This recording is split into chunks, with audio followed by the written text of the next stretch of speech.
ओम तत्सत। ओम श्री परमात्मने नमः।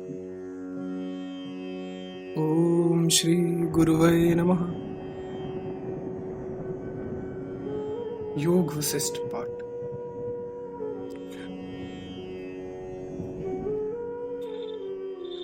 परमात्मा सर्वात्मक और सर्वातीत है। इसका प्रतिपादन एवं महात्मा पुरुषों के लक्षण तथा आत्म कल्याण के लिए परमात्म विषयक यथार्थ ज्ञान और प्राण निरोध रूप योग का वर्णन।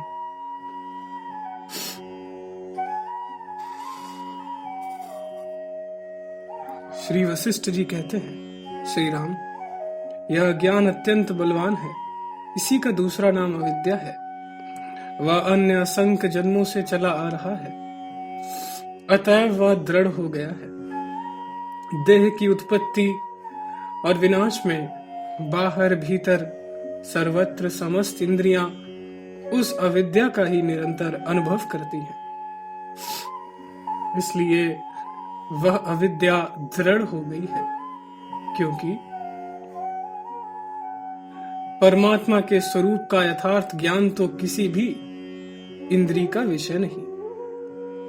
मन सहित छहों इंद्रियों का विनाश हो जाने पर वह सत स्वरूप परमात्मा का यथार्थ ज्ञान ही कायम रहता है।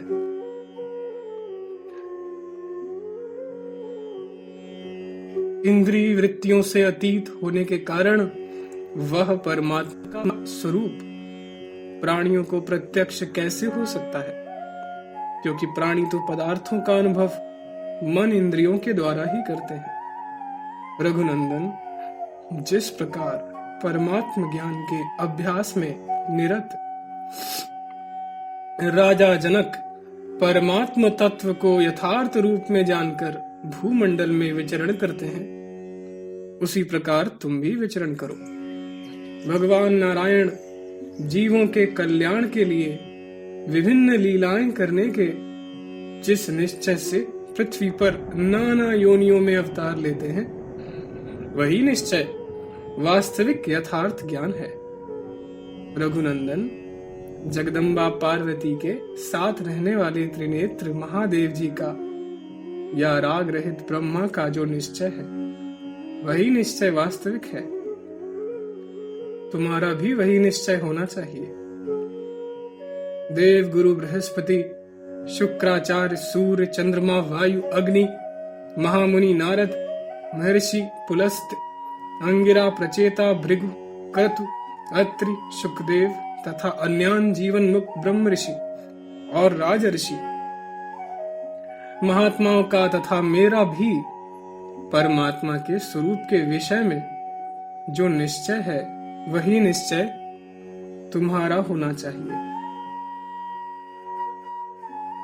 श्री राम जी बोले, भगवान ब्रह्मन, जिस निश्चय के कारण ये पूर्वोक्त महाबुद्धिमान एवं धीर बृहस्पति आदि शोक रहित हुए स्थित हैं, उसका मुझसे तात्विक रूप से वर्णन कीजिए। श्री वशिष्ठ जी ने कहा, समस्त जानने योग पदार्थों को यथार्थता जानने वाले महाबाहु श्री राम, जो तुमने पूछा है उसका उत्तर स्पष्ट रूप से सुनो। उनका यही निश्चय है जो मैं बतला रहा हूं। श्री राम, जो कुछ भी अभोग रूप संसार जाल स्थित दिखाई पड़ता है, वह सब निर्मल ब्रह्म ही है। ब्रह्म ही जीवात्मा है। 14 भुवन ब्रह्म ही है। आकाश आदि भूत भी ब्रह्म ही है। मैं भी ब्रह्म स्वरूप हूं। मेरा शत्रु भी ब्रह्म स्वरूप है। सन्मित्र, बंधु, बांधव आदि भी ब्रह्म स्वरूप हैं। तीनों काल भी ब्रह्म स्वरूप हैं, क्योंकि वे ब्रह्म में भी अवस्थित हैं। जैसे समुद्र अपने आप में तरंगों के रूप में प्रकट होता है, वैसे ही यह सच्चिदानंद ब्रह्म अपने आप में सांसारिक पदार्थ संपत्ति के रूप में प्रकट होता है। नेत्र दोष के कारण आकाश में बिना हुए ही भ्रांति से वृक्ष की प्रतीति होती है, किंतु वास्तव में वृक्ष नहीं है। इसी तरह ब्रह्म में जो राग द्वेष आदि दोष भ्रम से प्रतीत होते हैं, वे वास्तव में है ही नहीं, क्योंकि ये सब कल्पना मात्र है। इसलिए संकल्प के अभाव से इनका अत्यंत अभाव हो जाता है। गमन आगमन आदि संपूर्ण क्रियाएं भी ब्रह्म में ही होती हैं, क्योंकि ब्रह्म ही अपने संकल्प से अद्वितीय सुख रूप में स्फुरित होता है। तब उसमें दुख और सुख कैसे? ब्रह्म ही स्वयं ब्रह्म में तृप्त है, ब्रह्म ही ब्रह्म में स्थित है, ब्रह्म ही ब्रह्म में स्फुरित होता है। अतः मैं भी ब्रह्म से भिन्न नहीं, क्योंकि घट भी ब्रह्म है, पट भी ब्रह्म है, मैं भी ब्रह्म हूं। यह विस्तृत जगत भी ब्रह्म स्वरूप ही है। इसलिए यहाँ ब्रह्म के अतिरिक्त मिथ्या राग वैराग आदि की कल्पना ही नहीं हो सकती। जिस प्रकार सुवर्ण से आभूषण और जल से तरंग भिन्न नहीं, वैसे ही प्रकृति ब्रह्म में बिना हुए ही प्रतीत होती है, किंतु ब्रह्म से भिन्न नहीं है। यह जीवात्मा चेतन है और यह पदार्थ जड़। इस प्रकार का मोह अज्ञानी को ही होता है, ज्ञानी को कभी नहीं। जिस प्रकार अंधे मनुष्य को जगत अंधकार रूप और सुदृष्टि वाले को प्रकाश रूप प्रतीत होता है, उसी प्रकार अज्ञानी को यह जगत दुखमय और ज्ञानी को सच्चिदानंदमय प्रतीत होता है। सदा सर्वदा सब ओर एक रस स्थित विज्ञान आनंद घन ब्रह्म में ना कोई मरता है और ना कोई जीता है। जिस प्रकार महान सागर के उल्लसित होने पर भी उसमें तरंग आदि ना जन्मते हैं और ना मरते हैं, उसी प्रकार वस्तुतः ब्रह्म में प्राणी ना जन्मते हैं और ना मरते हैं। जैसे जल में तरंगों के रूप में प्रचुर जल ही स्थित है, वैसे ही अपने आप में जगत की शक्ति के रूप में ब्रह्म ही स्थित है। जैसे जल में जो कण कणिका वीची तरंग फेन और लहरी हैं, वे सब जल स्वरूप ही हैं। वैसे ही ब्रह्म में जो देह मन का व्यापार दृश्य क्षय क्षय का भाव रचना और अर्थ है, वे सब ब्रह्म स्वरूप ही हैं।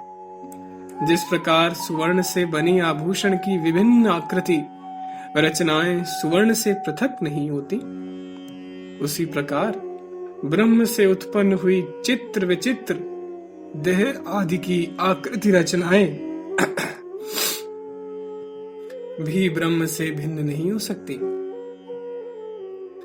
अज्ञानियों को वृथा ही उसमें द्वित भावना होती है। मन बुद्धि अहंकार तन्मात्राएं इंद्रियां आदि सब ब्रह्म स्वरूप ही हैं, उससे भिन्न नहीं। अतः ब्रह्म से भिन्न सुख और दुख की भी सत्ता नहीं। ब्रह्म को ब्रह्म न जानने से अज्ञानी के लिए वह प्राप्त होते हुए भी अप्राप्त है। जिस तरह सुवर्ण का ज्ञान हुए बिना सुवर्ण प्राप्त हुआ भी अप्राप्त ही है,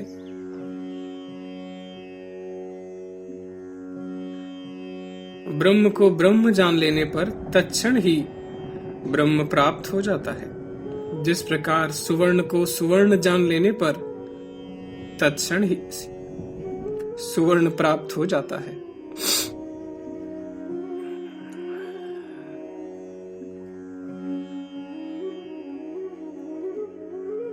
कर्म कर्ता करण कारण और विकारों से रहित स्वयं समर्थ महान आत्मा ही ब्रह्म है, यूं ब्रह्म ज्ञानी लोग कहते हैं। यह देह मैं नहीं, इस प्रकार जब ज्ञान हो जाता है तब ब्रह्म भावना उत्पन्न होती है। इसी से देह में अहम भाव मिथ्या सिद्ध हो जाता है।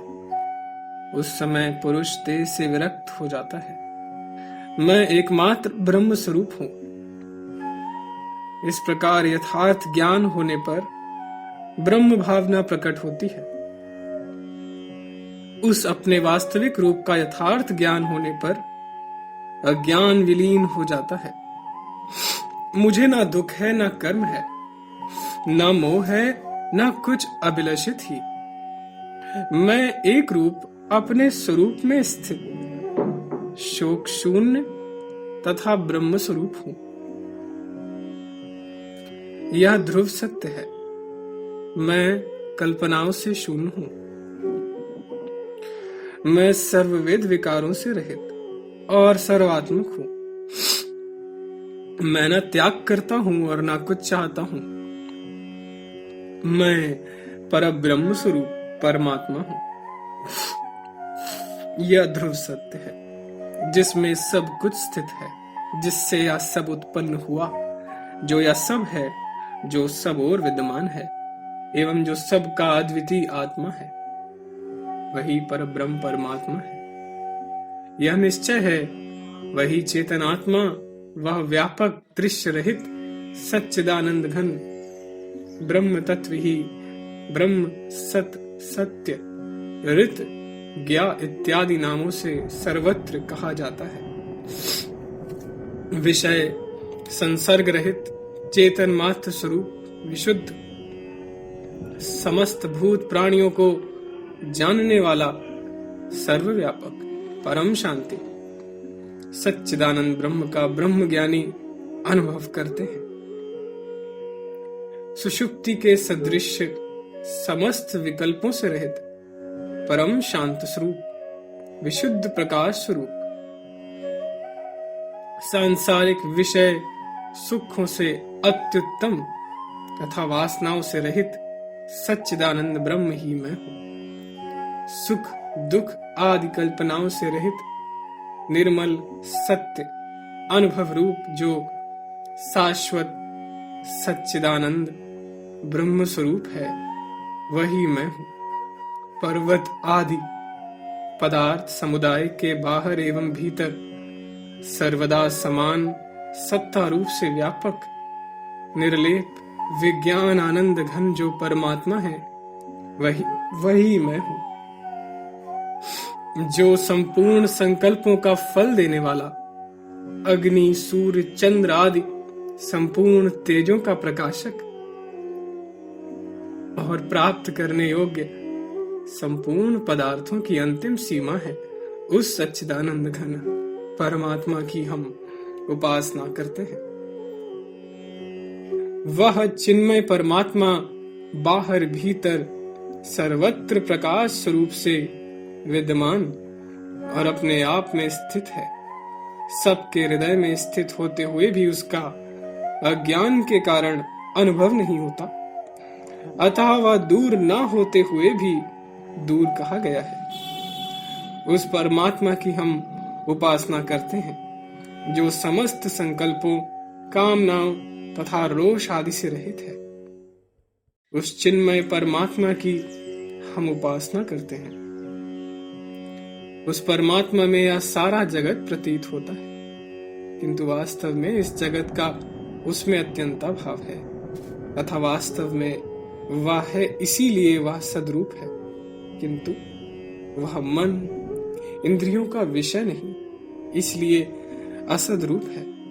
ऐसे उस एक अद्वितीय निर्गुण निराकार सच्चिदानंद परमात्मा को मैं प्राप्त हूं, जो शब्द स्पर्श रूप रस और गंध आदि सारे विषय पदार्थों का प्रकाशक है और वास्तव में जो उन सब विषय पदार्थों से रहित है, उस परम शांत चिन्मय परमात्मा को मैं प्राप्त हूं, जो समस्त विभूतियों और महिमाओं से युक्त प्रतीत होता है, किंतु जो वास्तव में समस्त विभूतियों एवं महिमाओं से रहित है तथा जो माया के संबंध से जगत कर्ता सा प्रतीत होते हुए भी वास्तव में अकर्ता है। उस ज्ञान आनंद घन परमात्मा को मैं प्राप्त हूँ। रघुनंदन, पूर्वोक्त निश्चय वाले वे सत्पुरुष जीवन मुक्त महात्मा सत्य स्वरूप परम शांत परम पद में स्थित हो गए थे। वे फूलों से पूर्ण झूले के से आंदोलनों से चंचल चित्र विचित्र वनों की पंक्तियों में एवं मेरु पर्वत की चोटियों के ऊपर विचरण करते थे। वे अनेक प्रकार के सदाचारों के रूप में इन सभी धर्मों का स्वयं अनुष्ठान करते थे। इसी प्रकार श्रुति स्मृति विहित कर्मों का भी वे कर्तव्य बुद्धि से आचरण करते थे। उन तत्ववेत्ता महापुरुषों का मन अत्यंत कमनीय कंचन और कामनी के प्राप्त होने पर हर्ष और चंचलता आदि विकारों को प्राप्त नहीं होता। वे सुख की प्राप्ति होने पर हर्षित और दुख की प्राप्ति होने पर खिन्न नहीं होते। श्री राम जी ने पूछा, ब्रह्मन, अब कृपा कर मुझे अब बतलाइए कि प्राणवायु की गति के अवरोध से वासना का विनाश हो जाने पर जीवन मुक्त पद से परम शांति कैसे मिलती है। श्री वशिष्ठ जी ने कहा, श्री राम, संसार सागर से पार उतरने के साधन का नाम ही योग है। उस चित्त को शांत करने वाले साधन को तुम दो प्रकार का समझो। इसका प्रथम प्रकार परमात्मा का यथार्थ ज्ञान है जो संसार में प्रसिद्ध है,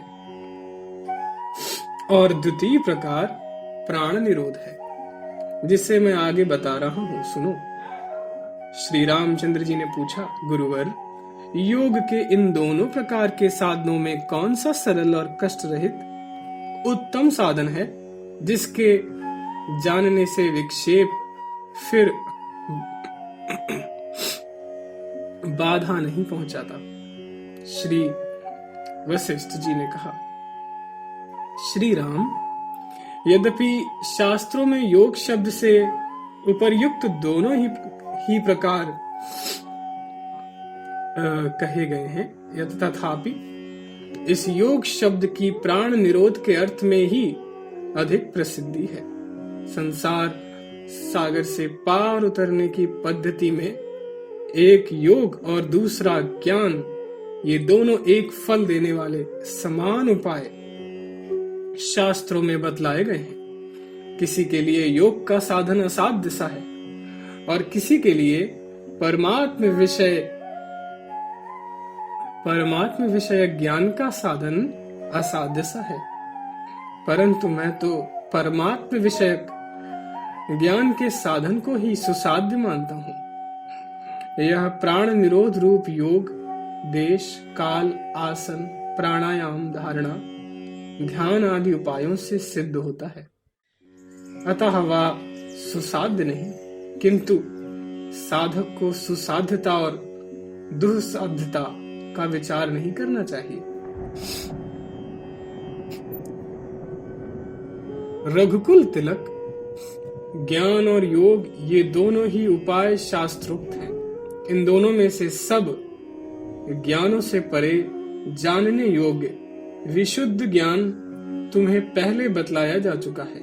अब तुम यह योग सुनो जो प्राण और अपान के निरोध के नाम से प्रसिद्ध है तथा देह रूपी गुहा का दृढ़ आश्रय करने वाला, अणिमा आदि अनंत सिद्धियों को देने वाला और परमार्थ ज्ञान प्रदान करने वाला है। ओम तत्सत, ओम तत्सत, ओम तत्सत।